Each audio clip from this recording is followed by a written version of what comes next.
को उसकी भजन में प्रवृत्ति होती है और भजन की नित्य निरंतर अभ्यास से उसके समस्त संचित पाप समूल नष्ट हो जाते हैं और उसे परमात्मा की प्राप्ति रूप पूर्ण लाभ मिलता है।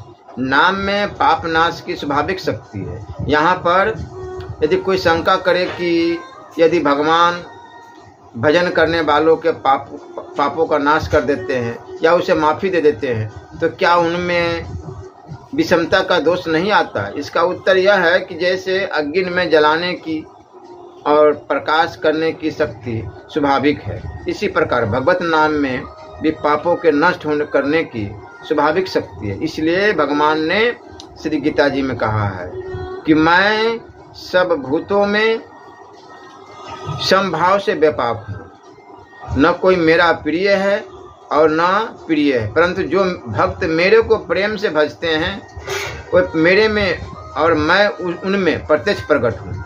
इससे यह बात स्पष्ट हो जाती है कि जैसे शीत से व्यथित अनेक पुरुषों में से जो पुरुष अग्नि के समीप जाकर अग्नि का सेवन करता है, उसी के शीत का निवारण कर अग्नि उसकी उस व्यथा को मिटा देती है, परंतु जो अग्नि के समीप नहीं जाते उनकी व्यथा नहीं मिटती।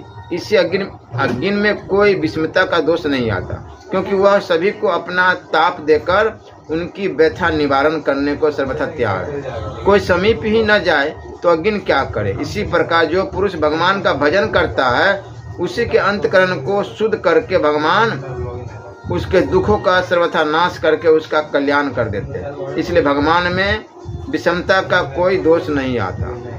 नाम भजन से ही ज्ञान हो जाता है।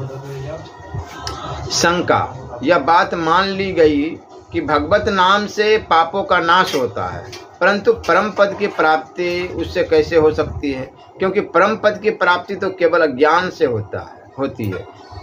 तो इसका उत्तर सुनिए। यह ठीक है, परम पद की प्राप्ति ज्ञान से ही होती है, परंतु श्रद्धा, प्रेम और विश्वास पूर्वक निष्काम भाव से किए जाने वाले भजन के प्रभाव से भगवान उसे अपना वह ज्ञान प्रदान करते हैं कि जिससे उसे भगवान के स्वरूप का तत्व ज्ञान हो जाता है और उससे उस साधक को परम पद की प्राप्ति अवश्य हो जाती है। भगवान ने कहा है कि निरंतर मेरे में मन लगाने वाले, मेरे में ही प्राणों को अर्पण करने वाले भक्तजन सदा ही मेरी भक्ति की चर्चा के द्वारा आपस में मेरे प्रभाव को जानते हुए तथा गुण और प्रभाव सहित मेरा कथन करते हुए संतुष्ट होते हैं और मुझ वासुदेव में निरंतर रमन करते हैं।